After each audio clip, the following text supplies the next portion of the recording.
This is made up of wires. We're streaming a little late today, but that's okay. We're back online, which is good. So we're working on decompiling Castlevania Symphony of the Night. If you'd like to see more about decompiling Castlevania Symphony of the Night, you can go to SOTN.z.dev. That will give you information about the progress on decompiling so far. Like I usually update, the main game engine still has one function remaining to be decompiled before all the code there is decompiled. I think there's a bit of data and other things like that that still need a lot of work. The Richter program is fully relocatable and decompiled. We've been working on weapons here. I'm happy to say that there are 5 weapon functions remaining, and I believe one of those really just needs a PR. And once it gets a PR, we'll be down to 4. So 4 weapon functions remaining.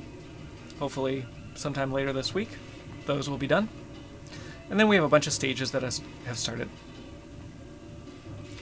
So there's a bunch of things that haven't been started yet that still need to be worked on. I forgot about the familiars as well. And there's some discussion about what the next things will be. It looks like Marble Gallery, maybe one of the next ones. We'll see. And when we get the weapons done, we can pull in the second weapon overlay and start on those as well, and hopefully get a bunch of easy matches now that we have one of them done. So usually I'll go through and find a function to decompile, but because I'm kind of on this bent of trying to get weapons done, we're just going to go and look at the next smallest weapon function, or one that doesn't look like it's been claimed yet by somebody else who's working on the project. So I'm going to I have my list of functions remaining. Oh, and I have this open somewhere else. So I'm going to start here. So weapon 16, that's the one that needs a PR. Weapon 44 is in PR.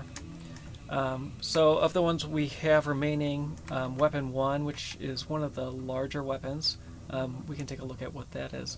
And we can also go through and see if any of this is updated or been updated since then. Weapon 30, I started the ones that I have at the time that I made the list, the ones where I had a scratch that was the most matching so far. So we could look at weapon 30 as well.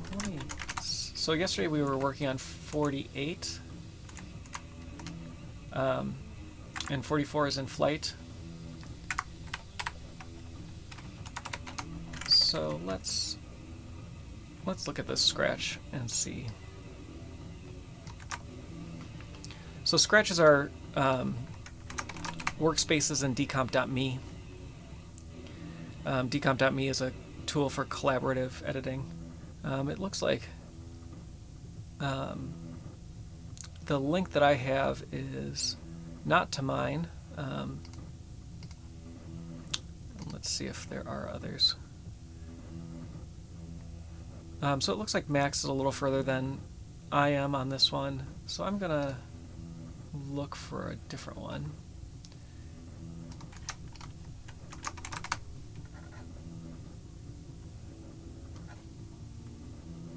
Here's 17.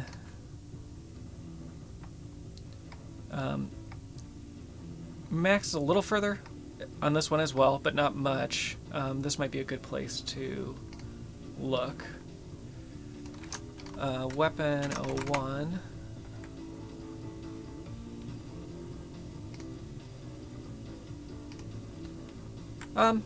Maybe we'll work on this. I'm going to just do a quick search to see if there's other... so I have all the most matching ones, and I have the PSP version already started. So I think this is probably a good place to start.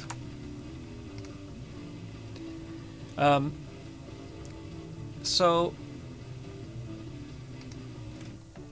this had been started earlier. There's so many weapons, and they all blur together for me.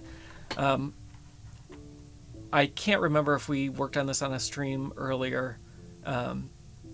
It seems somewhat familiar. But yeah, I'm not sure about this one. It looks like there's a kind of a gross go-to that I think should fall out. But yeah, let's get started here. So I'm gonna open that function up and just see which weapon we're working with here.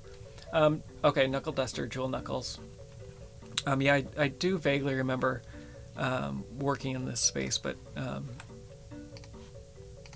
can't remember if it was stream time or free time. So let's look at Jewel Knuckle.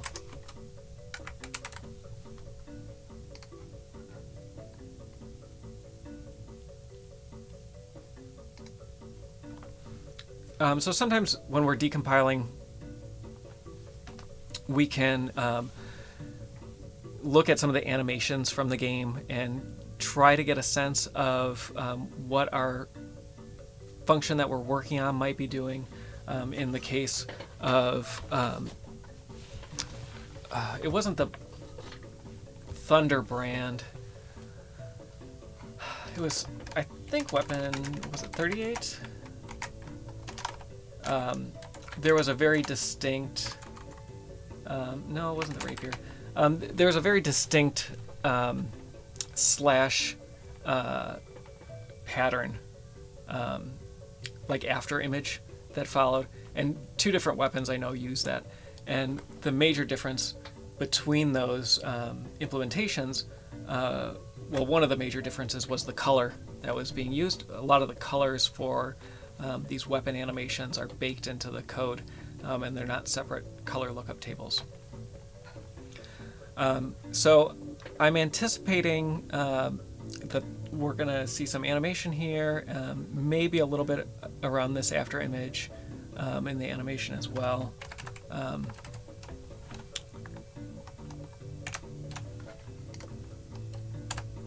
Let's see if we can get Alucard to be a little bigger. So you see kind of a, oh, drat. There's kind of a burst around his fist, and whether that's part of the sprite or whether it's a programmed animation, maybe we'll see along the way. I'm going to start working in the PSP version. So I mentioned this yesterday and probably in other streams as well. For Castlevania Symphony of the Night, we have a PlayStation version of the game, we have a PSP version of the game, there's an Xbox 360 version, which is a recompile of the game, and then we have many of the more modern versions, which appear, the limited spelunking I've done in like the iOS or Android version is that they're MIPS emulators running portions of the PSP version of the game. So we have three known code bases that we can base our decompilations off of. And the nice thing about the PSP version is that for the overlays, they were compiled without optimizations. So we get a little more linear and very literal interpretation of compilation from C code to assembly. So I like starting on PlayStation usually because the initial decompile, mechanical decompile, is better. But the PSP version usually is easier to excuse me, easier to use. I'm going to check a few things before I get started here. I just want to make sure that I have the right offsets for primitive, and it does. So we can get started. So in decomp.me, you have a text editor for C code. There's a compiler that gets chosen In this case, we're using the MetroWorks compiler for PSP. On the PlayStation side, we're using GCC. And then we have the assembly that we uploaded in this target frame, and the current assembly, which is what our C code is compiling to in this current frame. And so this gutter in the current frame tells us what type of difference there is, if any, between the two. So on this initial line at offset 0, this is where the stack pointer is being moved, and our current function is requiring 60 hex bytes of stack space, whereas the original only needed 50 bytes of stack space. So it's likely that we have variables that were not removed, or were when it was compiled, those values needed to be stored on the stack for various reasons. That could be structural. It doesn't necessarily have to be that we're using too much data or too many variables, but we need to figure out why that might be. This isn't a value that we can manipulate directly, so we have to go through other code to figure out what it is. And we see a similar thing here. This is just saying these values are being stored at this stack offset. There's not really anything that can be done about that at the moment. Continuing on, one thing I notice is entity weapon attack typically returns a signed 32. The decompiler doesn't know that because it doesn't actually return a value. However,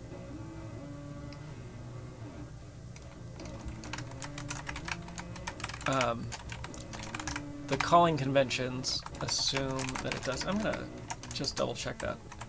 Many of the other functions I know do. Oh no, entity weapon attack is a void. Okay, so I was wrong there. That's okay.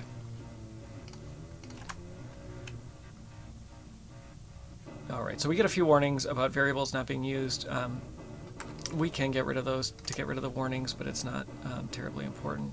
Oh, that one is being used. I'll leave them there for now. Oh, it's being used but not initialized. Reading is fundamental. So I'm going to go through and kind of scan through this gutter.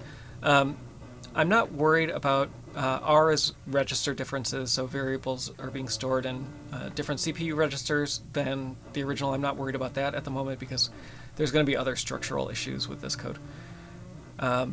Immediate values are similar. These are we have names for each of these offsets, and those names were not provided during decompilation or during the assembly extraction. Those are going to be different throughout the decompile and decomp.me. I'm not worried about those either.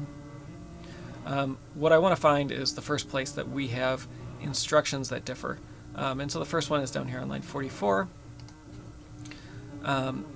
There is somewhere in this block, move is happening to a register that's not happening in the original. And unfortunately, there's nothing that we can do about this right now. And most likely, this is being caused by some other variables that are taking up registers that otherwise wouldn't be used. So I'm going to skip past that as well. There's a lot of red herrings when you're decompiling, and you start to learn what to ignore and move past so that you can find things that are more important to do. Here are some immediate values actually that are relevant. So here we have on the right side, our code is saying value 10, and the original was saying value 16. My guess is that this was a translation error, probably on my part. Oh no, it's these are offsets. So these are being stored in the wrong variable. So we need to figure out what is at offset 16 of the primitive that we're manipulating and fix this field to store to the right offset. So we have offset 28 that is correct. Off screen, I'll take you with me.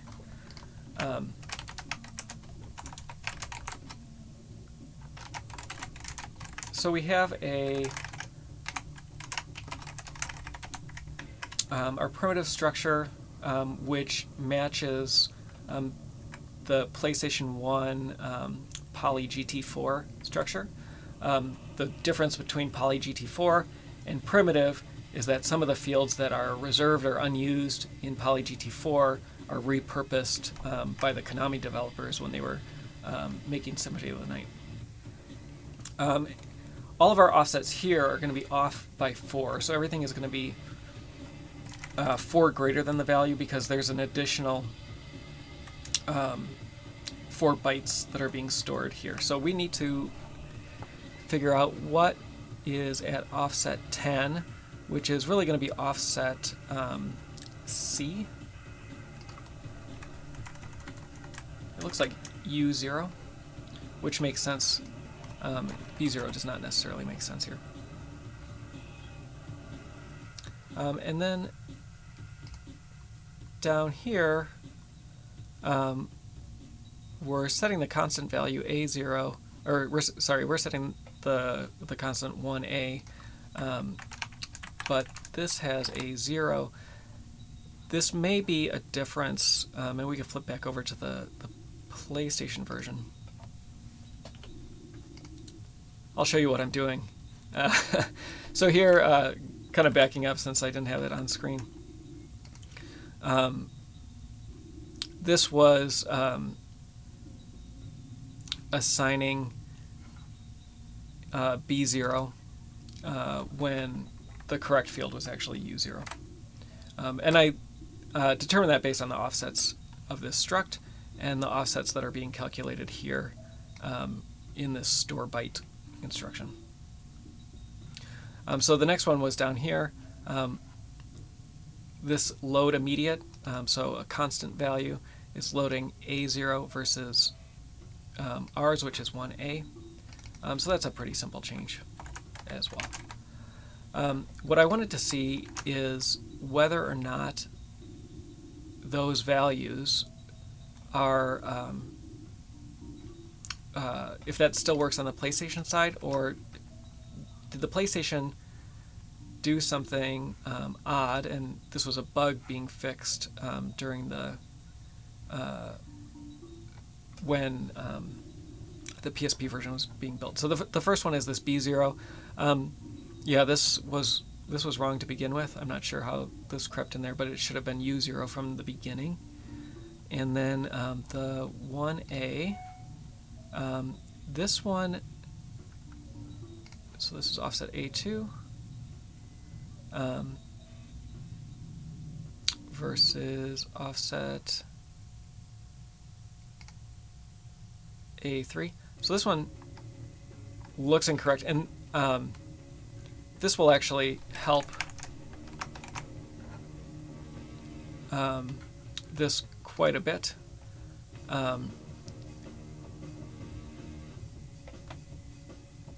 There may be some ordering issues here.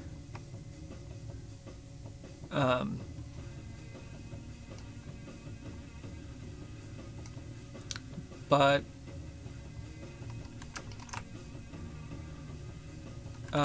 we'll figure that out later. And the PSP version should actually provide us the correct ordering. Fortunately, it is extremely linear. There are a few things that will happen out of order or interleaved with other instructions, but that's pretty far between. So continuing on, there's register differences. Again, not interested in those. Immediate differences, not interested in those right now. I really want to find places where instructions differ or we're missing instructions.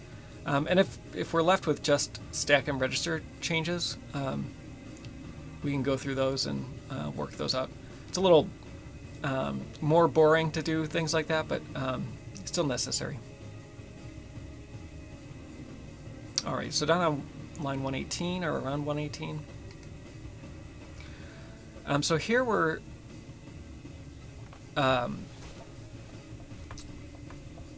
we are setting up a bunch of branches for switch statement. And our the first part of our switch statement is fine, but there is a zero case that isn't being handled. So we need to introduce that and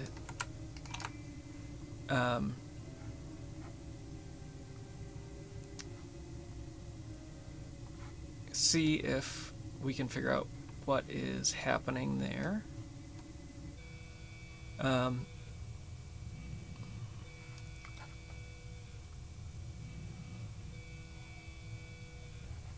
So I'm going to move that back down to the bottom just to keep it in the same order for now.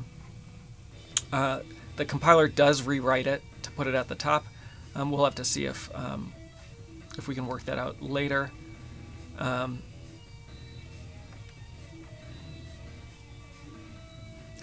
So what we would like to do is have this jump to, I believe this 131.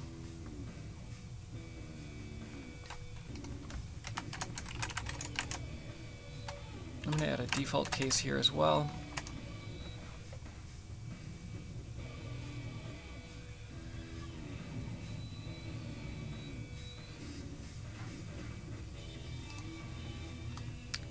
So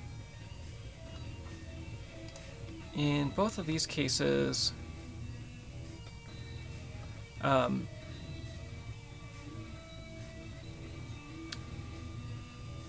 so here on line 127, we're jumping down to line 148. Okay, so this is where the there is some logic here that that appears to be missing, which looks like it may be this here. So this actually might be part of this same case.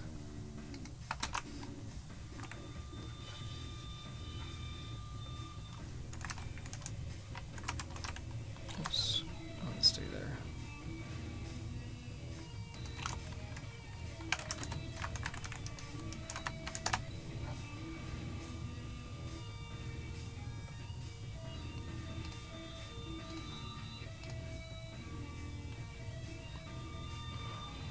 So on line 116, effectively what is happening is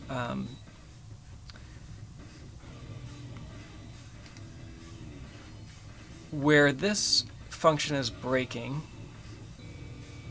we need to ensure that the default case in our case statement breaks to the same place, which is the end of this, which looks like it's this end label. So we need to track these addresses.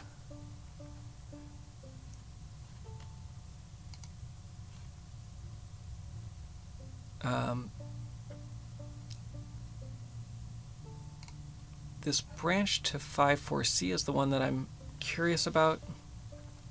54C is line 31.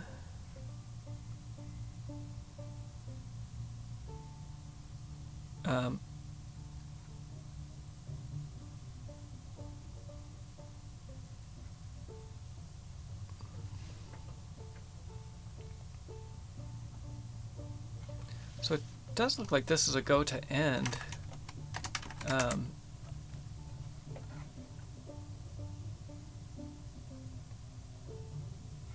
But there's something else going on that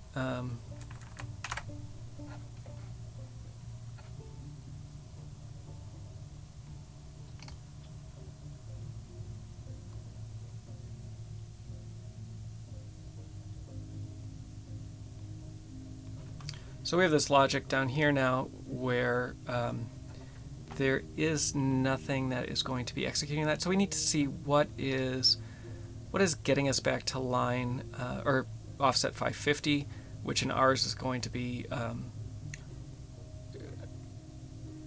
possibly more or less the same 550. It looks like there are some instructions missing there. So I want to find who's branching to 550.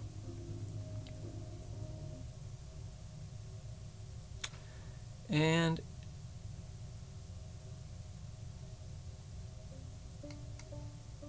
it looks like it's actually this case here.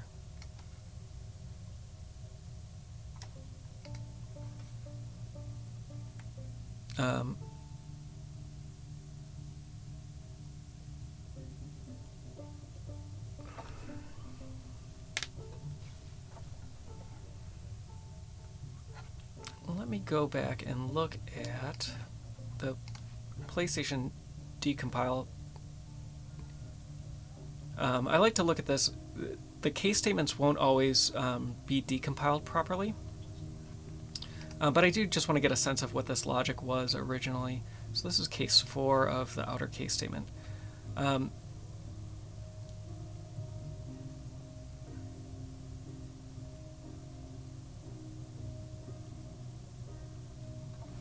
So the way that this was written originally, I was trying to untangle a bunch of these go-tos, and when those are untangled, we can't decompile there. Oftentimes, it can be difficult to get a correct set of instructions. Sometimes you miss things, sometimes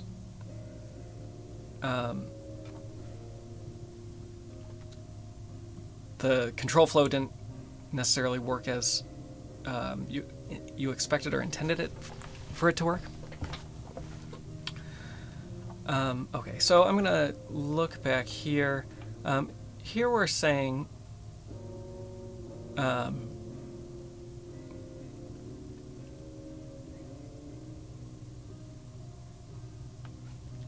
I see. So case 0 is different. Case 0 is this this case up here, and case 1, 2, 3, and 4 is slightly different logic.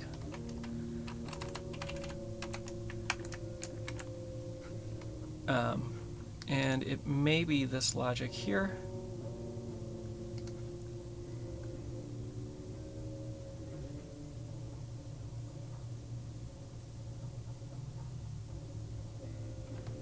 So ours, we're going all the way down to 660, which is too far.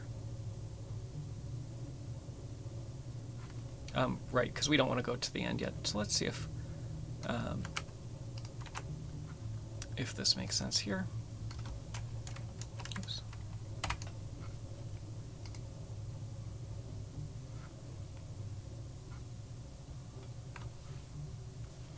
Those offsets are looking much closer. So I'm going to go with that and start trying to clean up the instructions within this case statement. I'm going to add this break.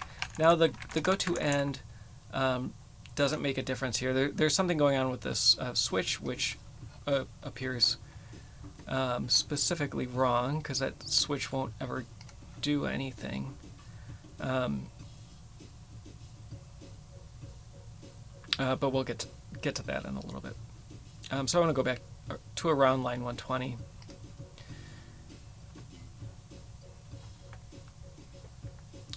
So here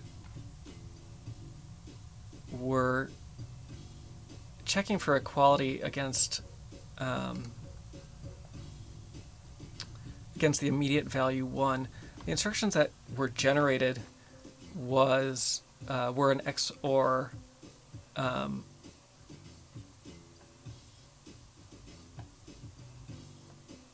as opposed to a load immediate. But nothing is done. So it's doing the comparison, but because there's no logic here, it doesn't continue. So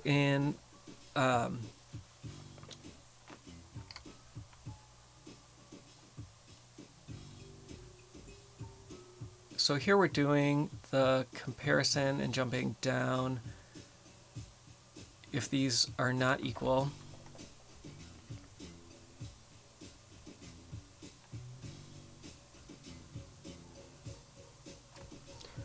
And then also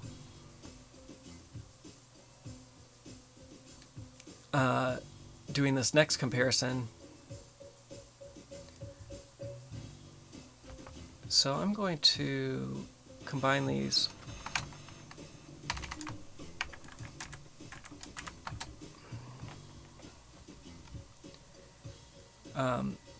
So when there's multiple comparisons like that, they need to be, you need to work out the logic of whether they're going to be ands or ors, and you can kind of tell based on how far the jumps are away. If all the jumps are going to the same place, which is after this block, it's most likely that those things are being anded together. Whereas if the condition fails, or if the condition succeeds, depending on how the compiler works, if you're kind of incrementally going down and doing another comparison, that's likely going to be an OR statement. So then we have something similar down here. Here we're pulling in a value off the stack, while the original code is getting this value from this specific offset. This offset is the same as the one up here, which is the animation frame index. And the logic here doesn't make sense. If the frame starts equal to 1 and it's less than 4, well, if it's equal to 1, it has to be less than 4, so this condition doesn't matter. But we're basing this on the wrong thing. My guess is that I mean, it's possible that this is the way the statement was written, but I'm guessing not. So this looks more accurate if, and let's see if these are going to the same place. If it's not equal to 1, but it is less than 4, then we're going to do that logic below. Otherwise, we're going to continue on. And this has us moving down just past this. So we have some logic in here that's unnecessary. Actually, this this looks like an OR, but it's here again we have this situation where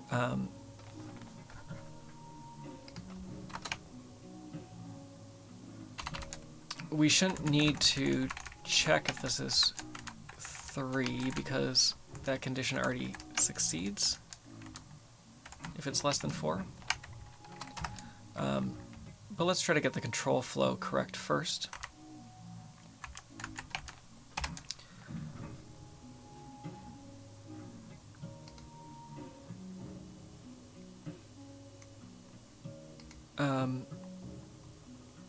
There is a comparison here against params that's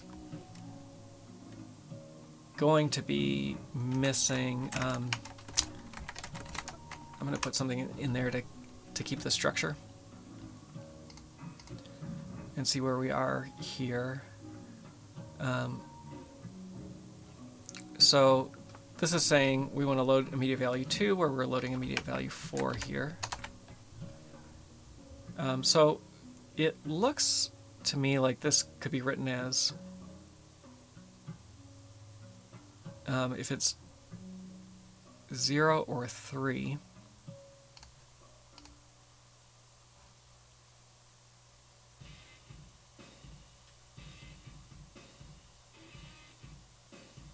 And then there's quite a bit more logic that we're missing here.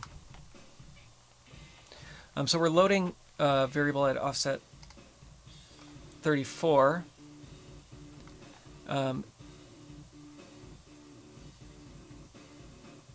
And storing that into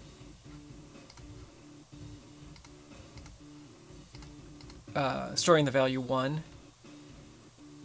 there. So let's see where else that offset 34 is being used. It looks like it's the step variable.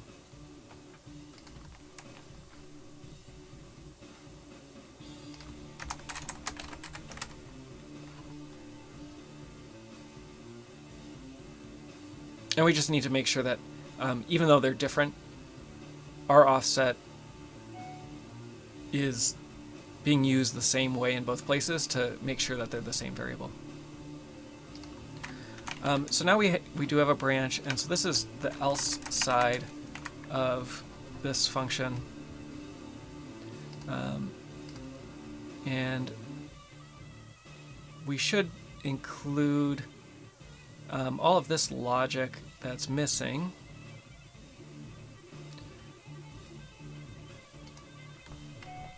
So this does look correct, setting step to params. And then we're loading an immediate value 3 into v1. And we're checking if a1, which is the step or params now, is equal to 3.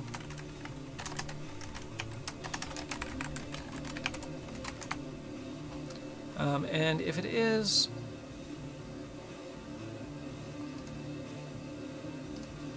we're checking whether it's equal to 3, 2, or 1. This looks like another switch, which was being written down here.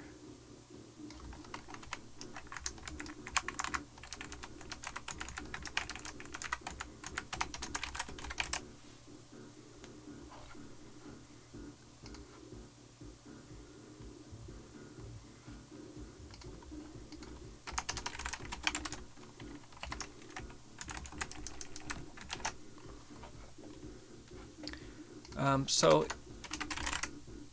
the case 0 case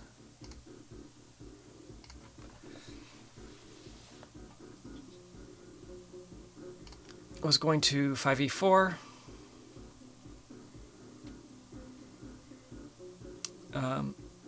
which is, it looks like our logic down here.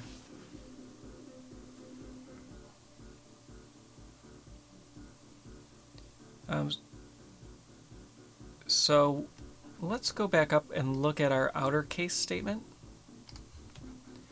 and just make sure that that case number 5 is going to the right place.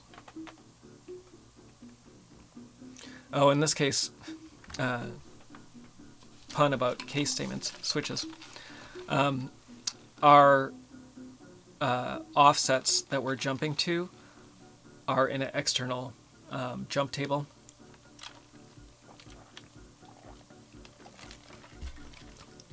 So unfortunately, we don't have them here to base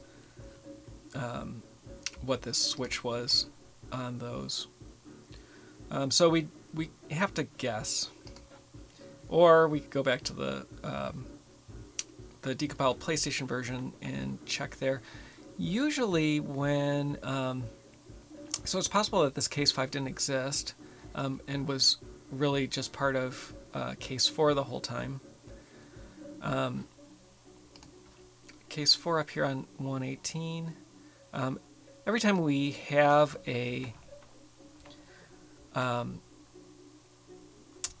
label in our case or our switch statement, it should be accompanied by one of these offsets as well.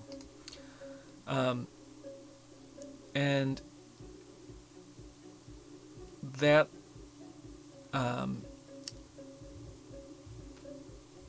case 5 doesn't have one, is a little suspect.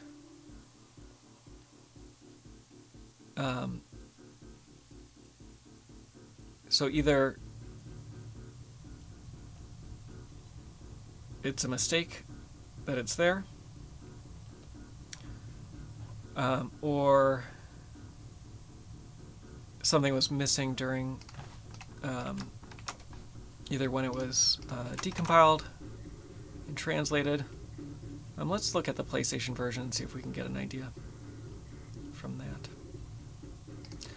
The logic here I find a little trickier. So it looks like we're missing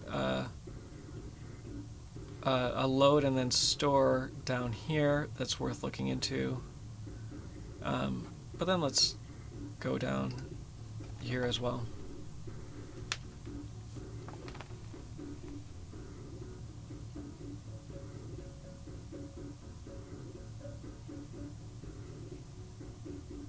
So the way that this is written on the PlayStation side, it looks like this may not be another switch statement.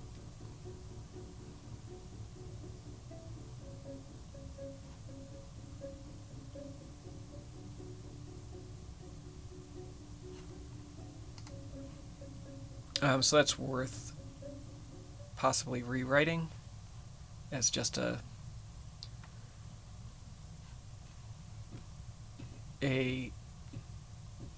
standard conditional. So 131. I'm looking for places where these RO data offsets live.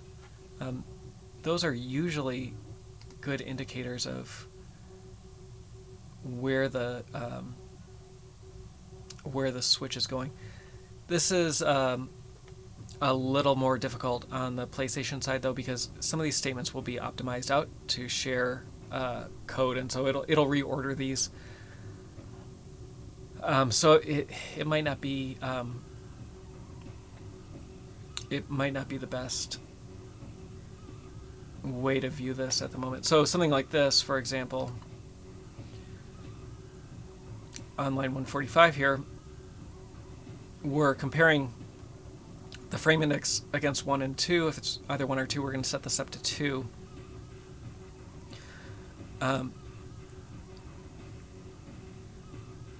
These may be the same. And in this case, I mean, they're being generated twice.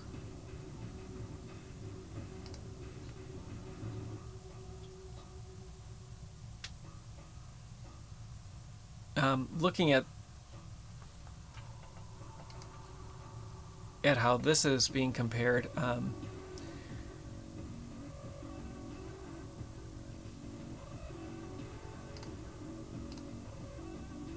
so here we're subtracting 1 from this frame index, and then checking if we're less than 2.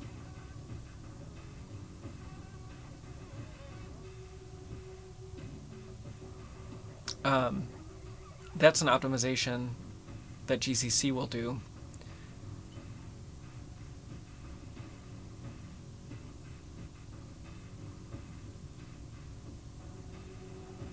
I'm gonna see what would happen if I just say if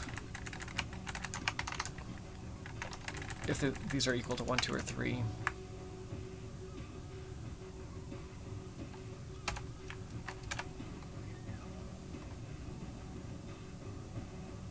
Yeah, so this ended up being much simpler than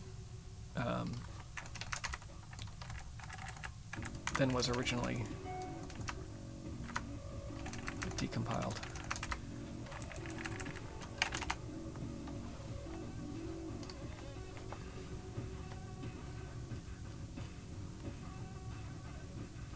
Along the way, so I started this one kind of deep in the weeds of this function that had been attempted, but hasn't been decompiled yet. If there's any questions about Symphony of the Night decompilation, what this function is, or anything else related to this project, PlayStation decompilation, feel free to chat, and I will do my best to provide any information I can.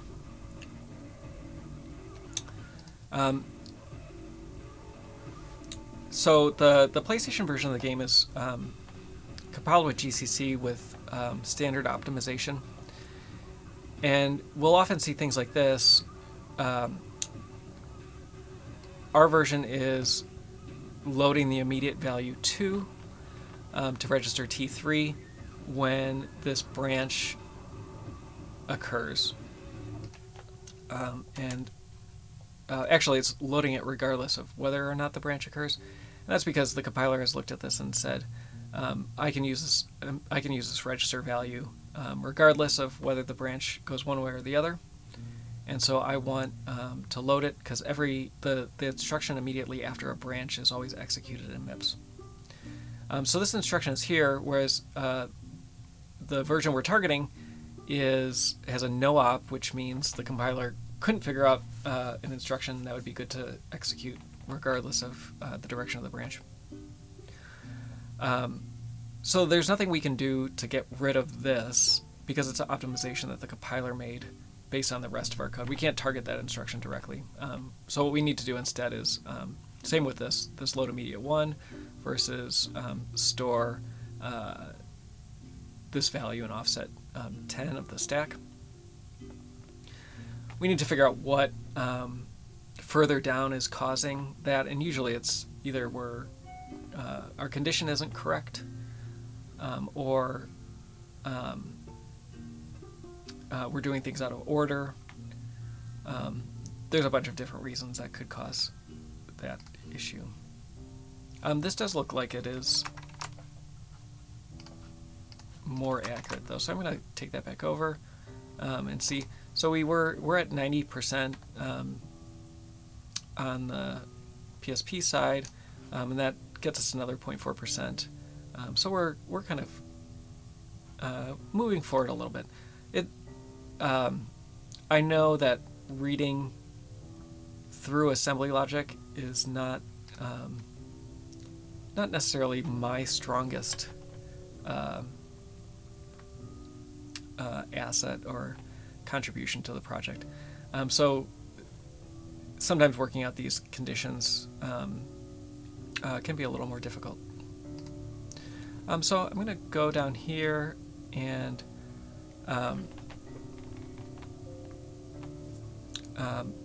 look at this again. So in our code, we're storing a value into A0, which is being used several different places.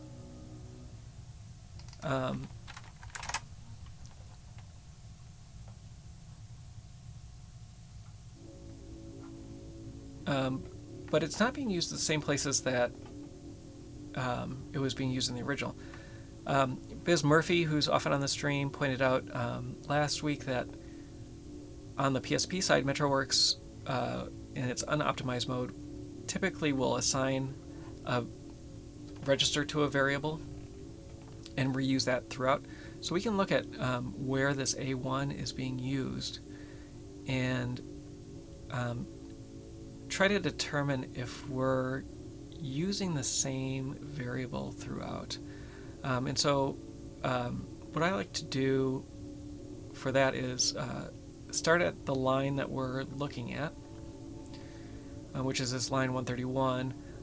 So we're saying that, let's start here. We're storing this value into I suppose S7 is, no, that's not any better. A2 maybe? Yeah, so we're storing it into the stack at offset 40 and then reading it back from the stack at offset A2. Or sorry, register A2. Here we're using A1. We can go back up and see where else are we using A1. Up here on line 110.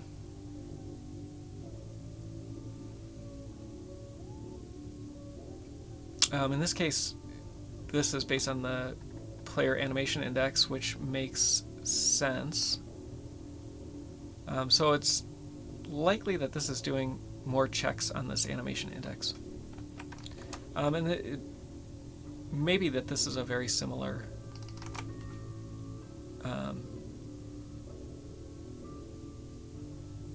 construct here.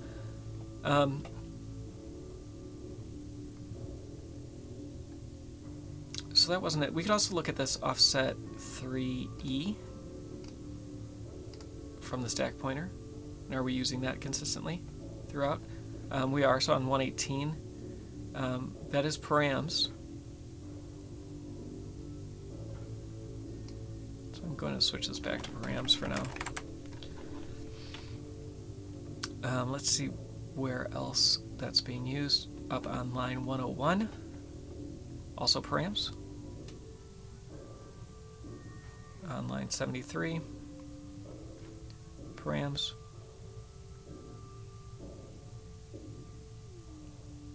Okay, so the offsets tell us that it's the right value. The current register allocation, though, is wrong. I'm going to try to rewrite this as a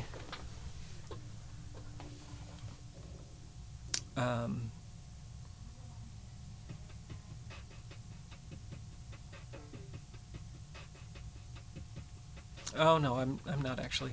So there's a I was going to say I'm going to rewrite it as just an if statement, but there was that store there, that that assignment that wasn't correct. So here we have these branches, which are significantly different. This has us going all the way down to line or offset 674. 674 is our end.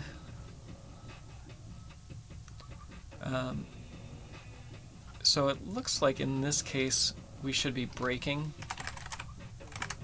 Actually, in all of these, it's likely that we should be breaking.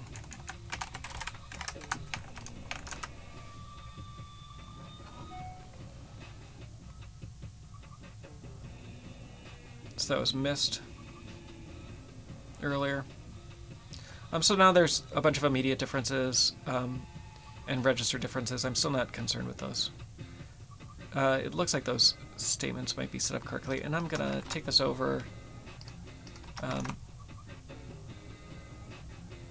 a little better on the PlayStation side. I'm actually pretty surprised at how far the PlayStation side is compared to the PSP side. Usually I find it's the inverse. The PSP side is usually very finicky.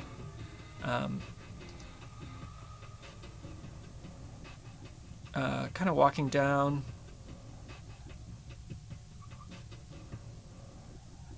Only seeing register and stack differences, which is good. So here on line 166, finally we get to a move, a couple moves actually, that differ.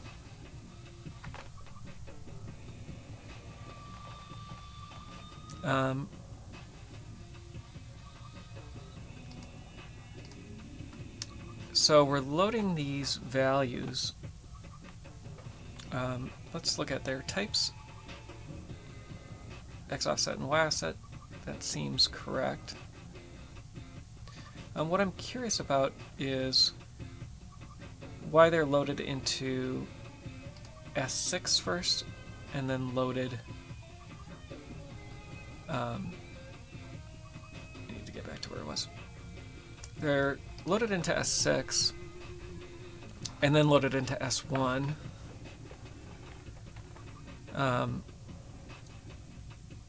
That seems unnecessary. So we need to see what S1 and S6 are being used for throughout. So up here on 125, we're using S6, but looks like for a different purpose. I'm more interested in the target side. So this is up on line 65.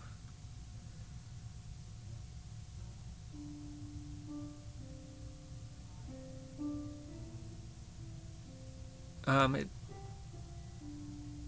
S1 is being used there as well, but these are all very temporary variables, so I don't know if we really get any additional information there.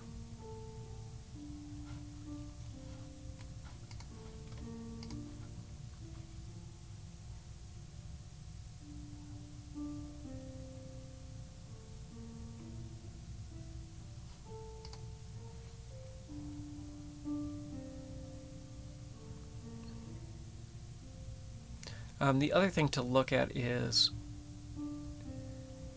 S6 being used anywhere?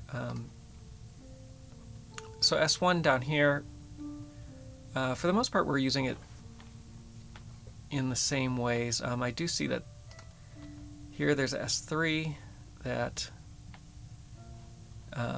should be, that we're using S1 at line 173.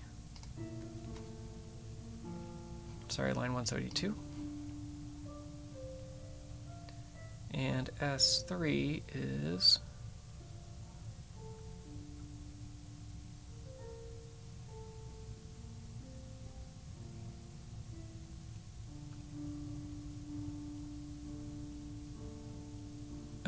so S3 is going to be a separate variable that we haven't defined yet. And so that is probably part of what's missing from our stack.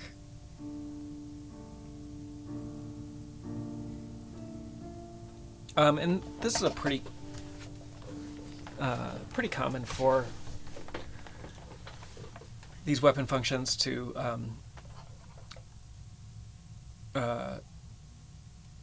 use different variables. What I'd like to see on 166, where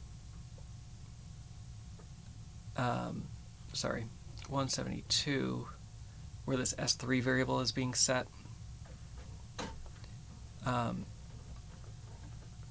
Most of the places that we're using S1 should actually be S3.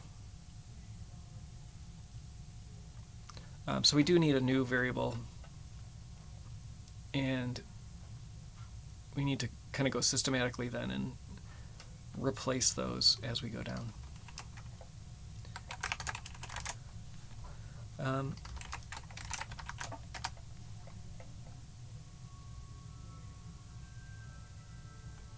So we'll call this new X, which will get rid of R.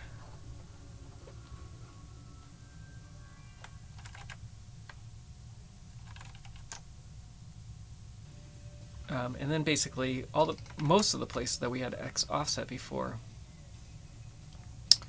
I think we're going to have to replace with this new X variable.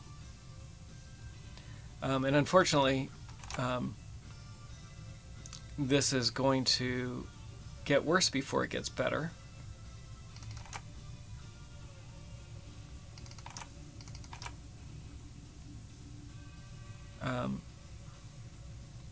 As long as X offset is being used down here.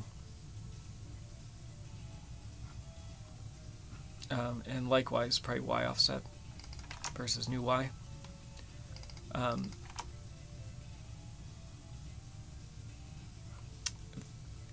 We're not going to know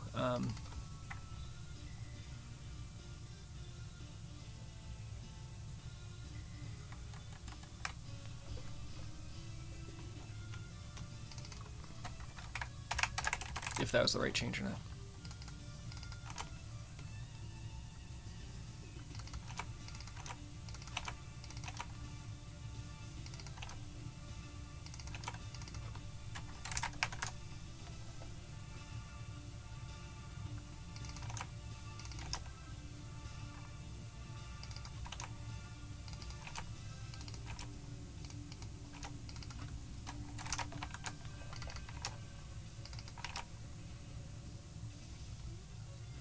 So definitely looking much worse, but let's see if it's more accurate or not. Occasionally this happens where you do need to go backwards. So our ultimate, and this is probably worth doing, is writing what our current register is for these variables, and then kind of tracking them through, as well as what the target was. So now we're S7 versus S3. So down here on, so I'm going to make myself a comment.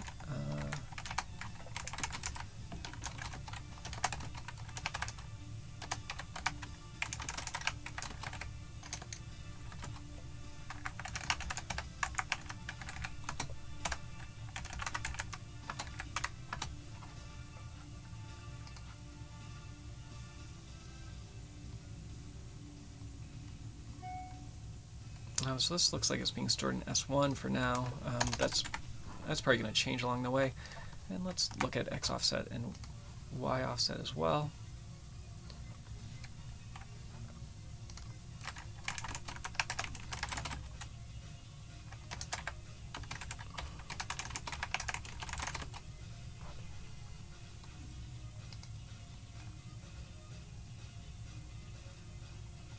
Y offset is just getting put on the stack.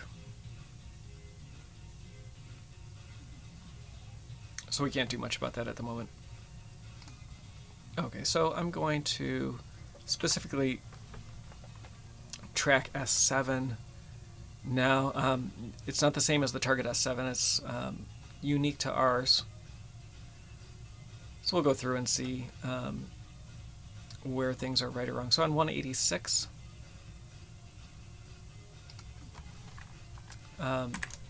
this should be new X.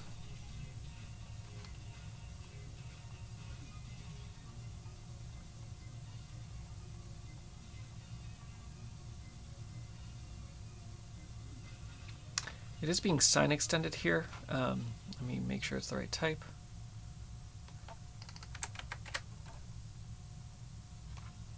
That helped a lot.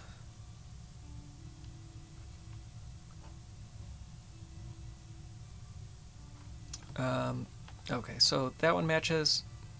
Down here on 187,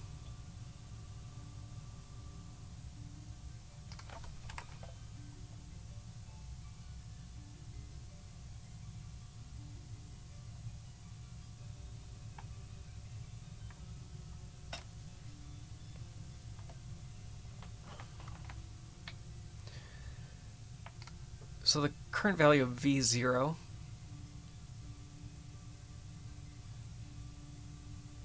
is this new X plus 16.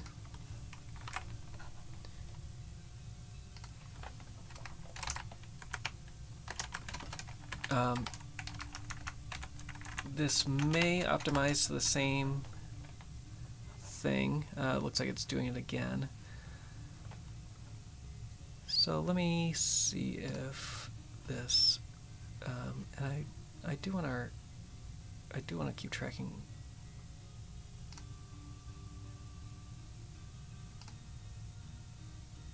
these together.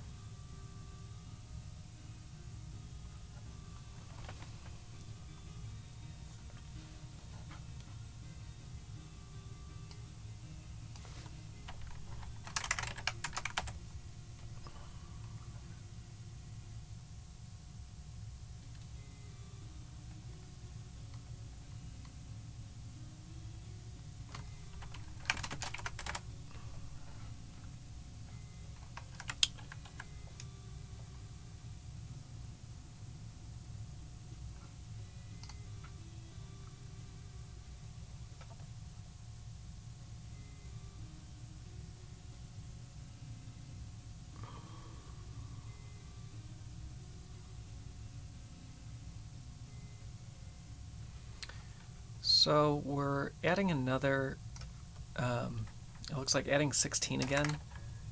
I'm going to look at this one more time before I change it.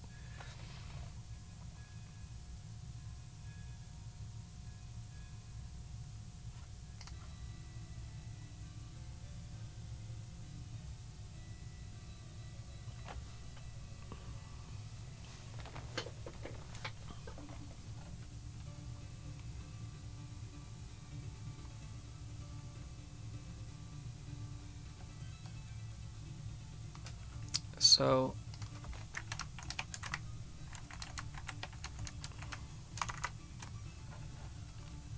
we're adding 16 to our call to rand.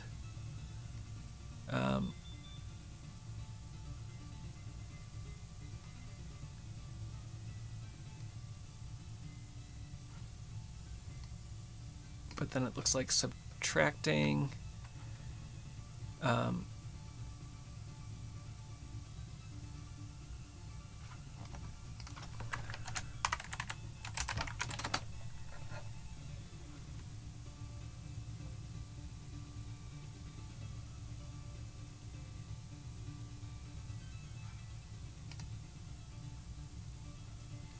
so this isn't quite right.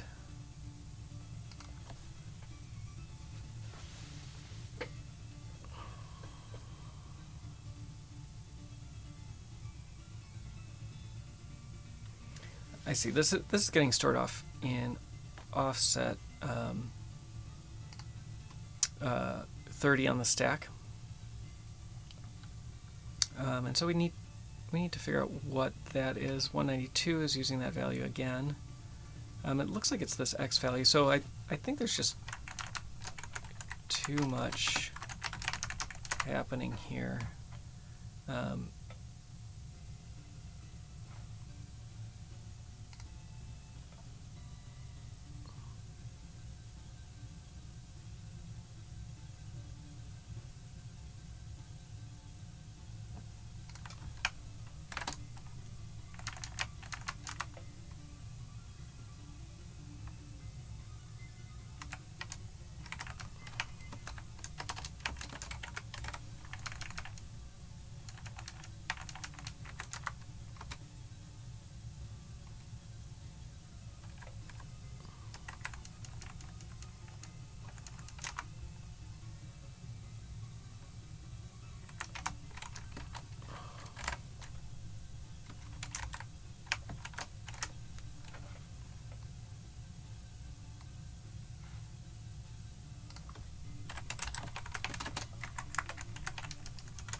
Getting this ordering right is sometimes difficult.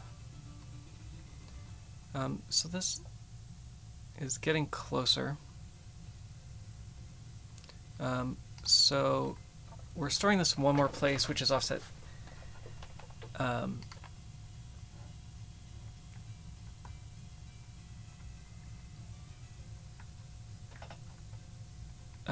we're storing this at offset 18 as well.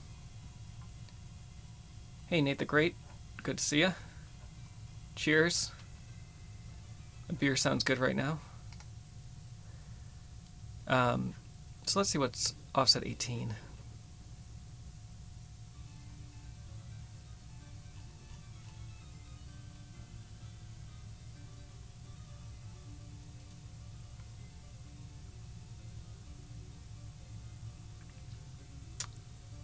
So it's being used a few times below.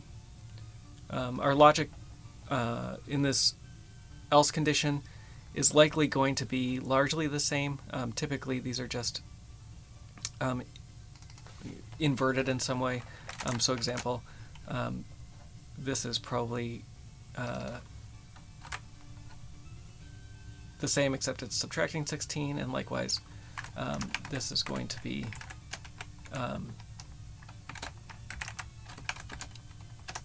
instead of a subtraction, a plus.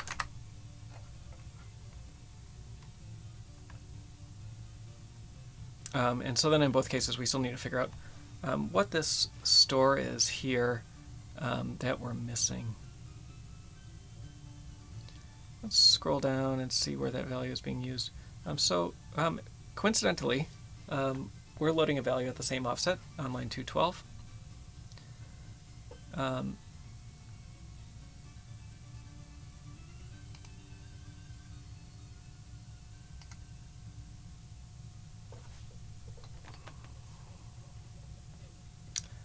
So it looks like it may, is it possible? Yeah, it probably is this x1 variable. So let's go back up here and set that as well.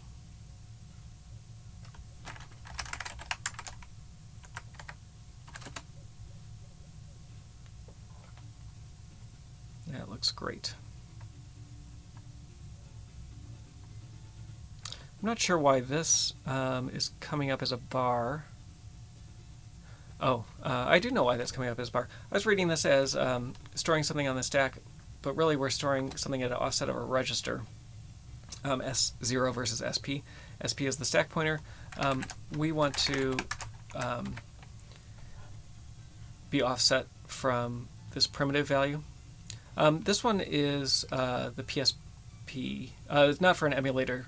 This is Decompiling Symphony of the Night for the PSP. I guess if you're using an emulator, that could be PPSSPP. That's the one I've used in the past for PSP. I don't know if I've used any others. All right, so then we have the same thing down here.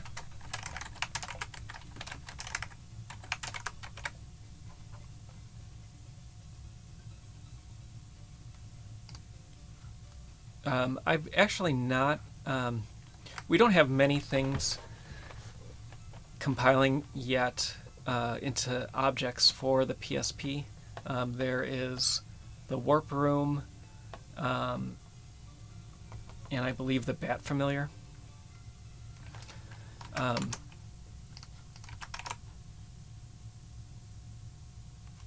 That improved PlayStation a lot. So I'm just kind of bouncing back and forth between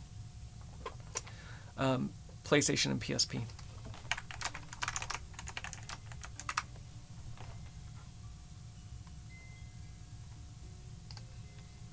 All right, so here we have a store to this temporary variable, which looks unnecessary.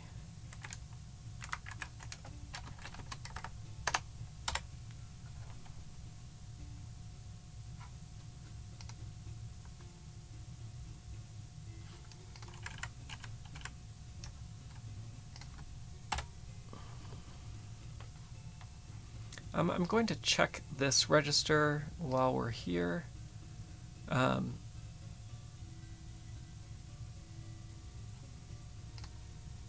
This should be our new Y register, so if we go back up, we should see this yeah, being used as new Y, and it is, so that's good.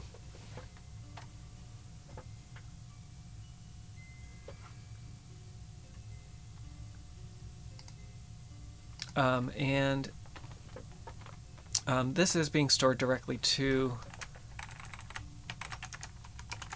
the struct and not into a separate variable.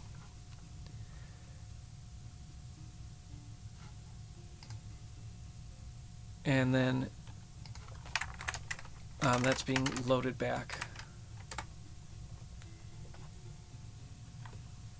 to set this other the other two Y values. We're working on the jewel knuckle, and so this is the main attack function for jewel knuckle. I've not gone through and kind of analyzed the logic yet.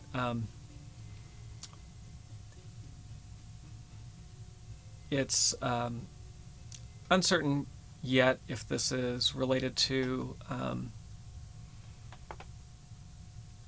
based on these offsets, it's possibly related to that. If you look real closely at the end of jewel knuckle, there's kind of a little burst around the fist. We could try getting that nice and big. Let me see if I can actually just load that. Oh no, OBS. Why are you giving me problems? 1 second.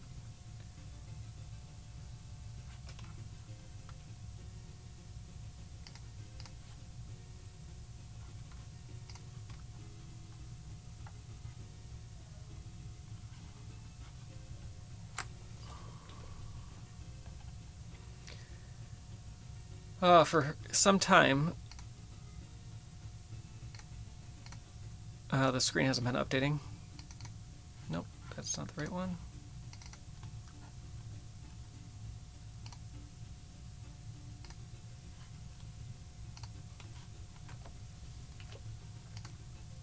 There we go. Okay, so let's go back to Jewel Knuckle.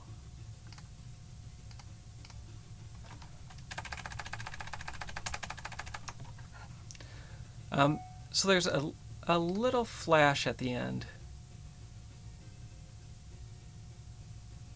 May or may not be related.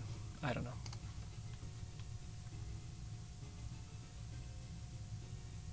All right, so continuing on.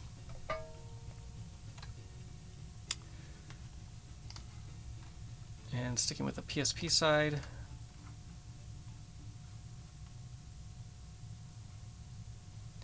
So it appears that this setup up here is correct. I don't think I've looked at the... so the PlayStation side got a little better. Just a little better. But we can keep going down and continuing down here.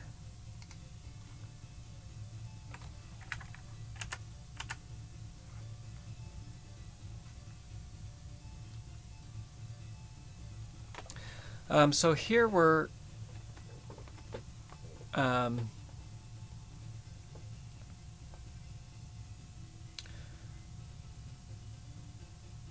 loading an immediate value that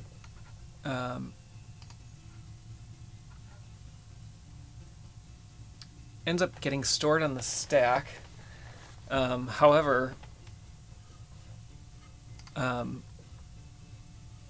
it is not a stack variable in the original.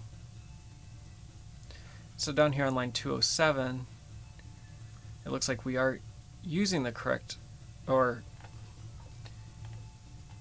using a variable that ends up being the same register, but we're using it incorrectly. So it looks like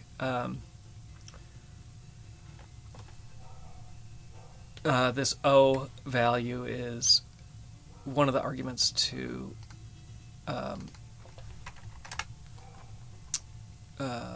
a tangent, and similar to before, as we go through and this is used more and more, I'm not sure that that is going to be correct yet, but so now it's getting stored into a register, and it's getting stored that way because it's being used frequently, and the compiler says I can use that.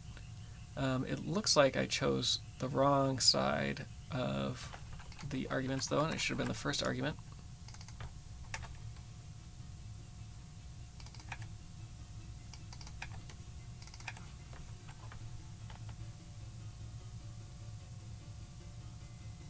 Oh, maybe I was right, and something else is wrong.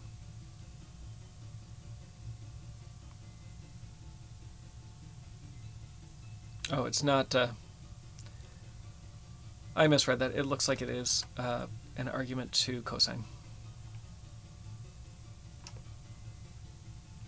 So here we're using this angle variable, and we can replace these with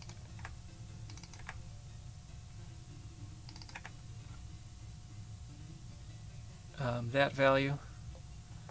We're still wrong, though. So it's part of the addition up here. Third time's a charm, maybe.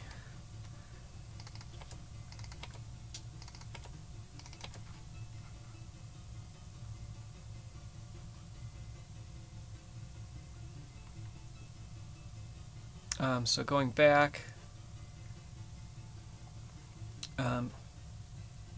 here we still have it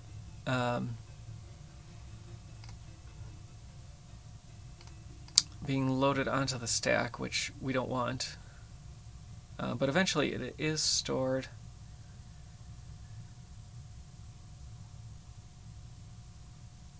It is stored into V0, and then put back on the stack in a slightly different place, of course.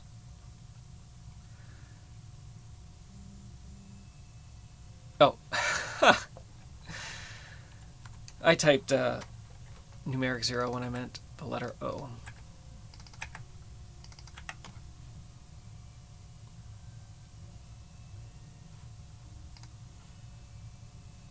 That's a bummer when you introduce problems for yourself that you then have to go track down and determine. So this is still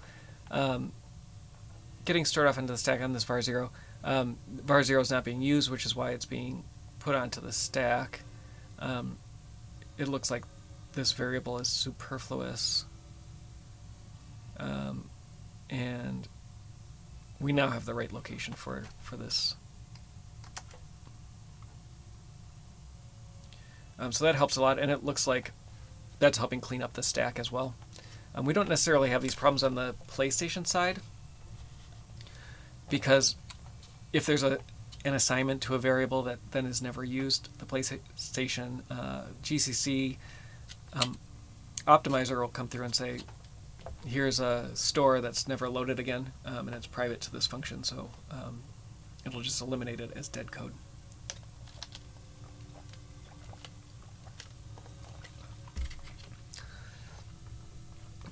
Okay, so I think we have this value being set up correctly now. So we still have register differences on line 206.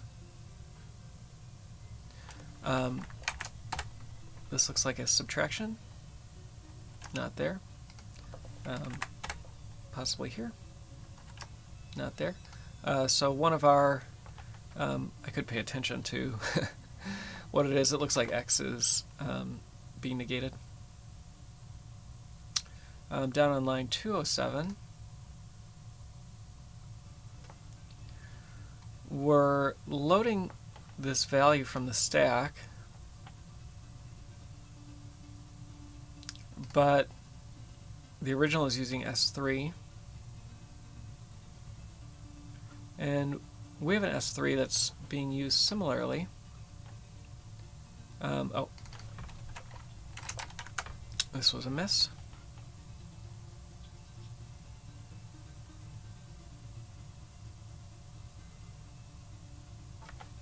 So a lot of register differences. Those may be legitimate differences, they may not be. It looks like there's a missing substitution there.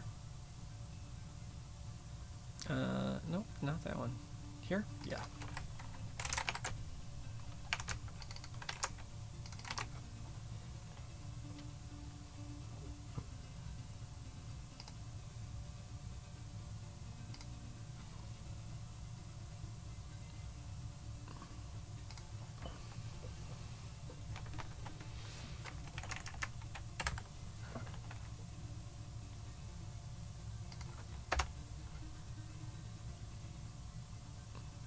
Fortunately, these are most of the complicated logic here has been ironed out already, so really we're just going through and making sure all the instructions are correct.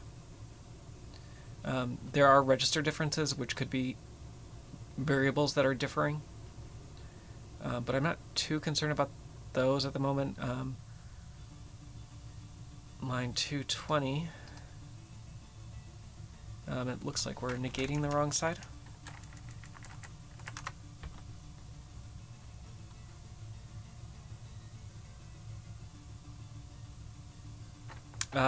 This one's a little more concerning because I know that we have an S3 already. Oh, but our S3 is S1. Never mind. Not concerning. So continuing on, a few more. 224.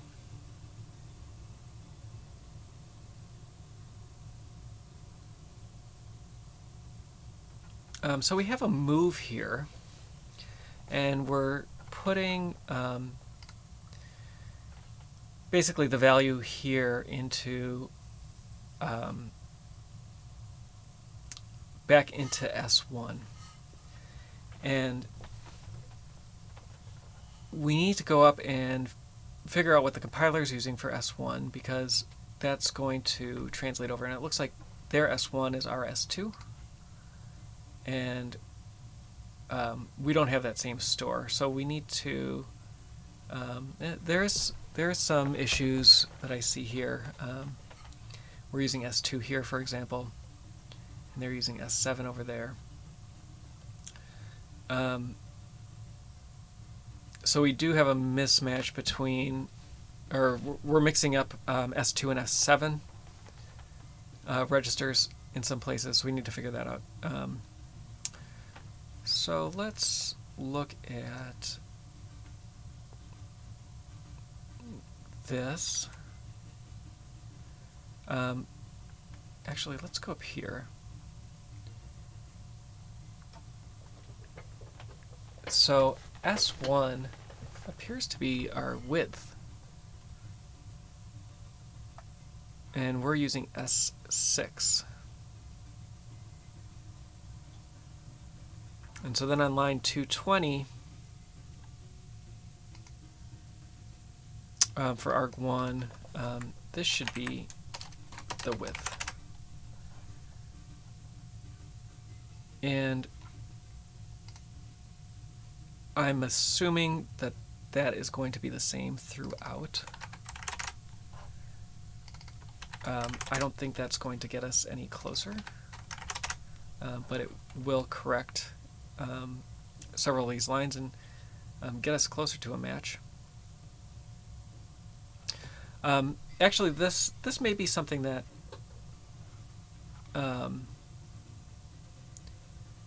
may or may not work out. I don't think that I can target this difference directly. Sometimes the MetroWorks compiler will temporarily use A0, which is a typically an argument register, but if no functions are being called, it can be used for an intermediate value as well. Why that's happening here and MetroWorks is deciding to put it in an intermediate register and then copy it, I don't know. It may be an alignment problem. There may be some a slight difference in the compiler version between the two. I don't think there is because we have a lot of matches for PSP. But that's not something I'm going to worry about right now. I'm going to go through and make sure that the arguments are correct because that's going to pay off more than some move functions that seem superfluous. So there's a negation here for argument 0, which is the first argument.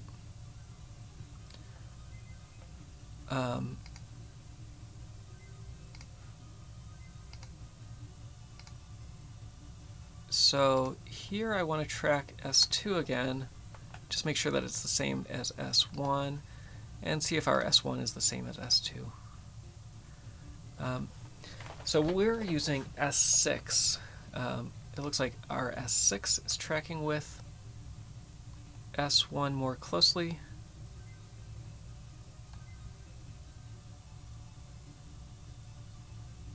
So let's look at 226. Is this the height? Yes. So it looks like there's places where height should be being used instead of width.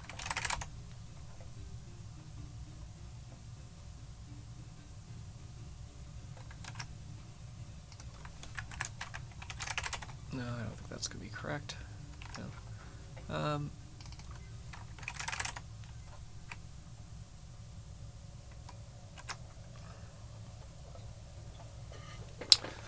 So let's see.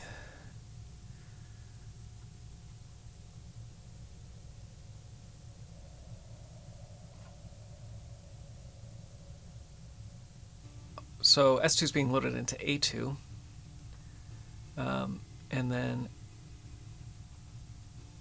A2 is being negated as argument 0.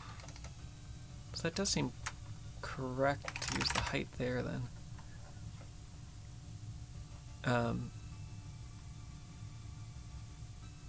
but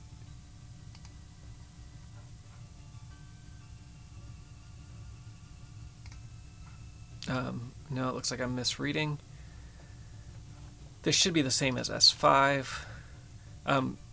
Unwinding registers like this is often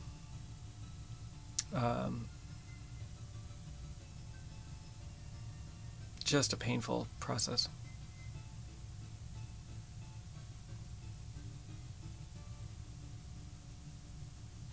There's something not quite right there, and it may be slightly, it's hard to say whether it's going to be easier over on the PlayStation side or not.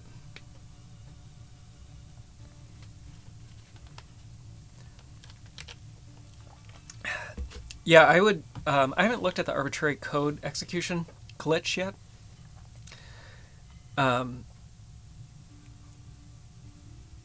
One of the most amazing things I've seen in the, for SOTN is the chaos mode integration, and I understand that it's some external scripting being used, but that they can put so many sprites on the screen and move them with such precision for a lot of the bullet hell sequences, I think is one of the most impressive SOTN things I've seen. I know that's not using the arbitrary code execution glitch, but that's actually a great topic for a future stream. I'm probably actually going to wrap up pretty soon. I had some scheduling conflict this morning that I didn't get to stream at the normal time, and now it's later in the day, and it has other responsibilities that I need to take care of. I will go through just quickly and see if there's anything obvious here.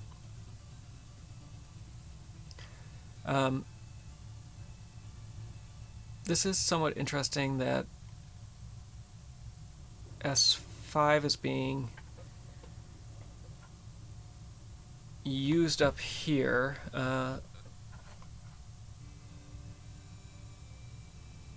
And it looks like it's mapped, it's just being inverted. So 103.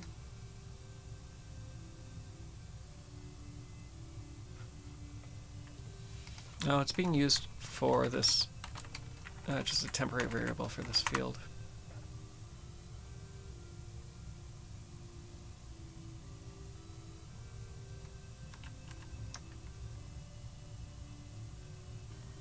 Okay, that's red herring, not terribly important. Okay, I think I'm going to end here for now. Weapon 01, which is Jewel Knuckle, is coming along. It does look like something that probably will get finished in the next day or so, and another one will be in the books. That should bring us down, so that would bring us down to 4. There is one other function that I know should be submitted, hopefully, for a PR later today, and that'll bring us down to 3. So 3 weapon functions remaining is pretty awesome. As I always say, there's more to be done.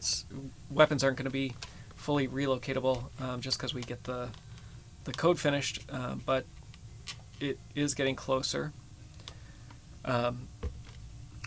If you want to know more about the Castlevania Symphony of the Night decompilation project, you can go to sotn.z.dev.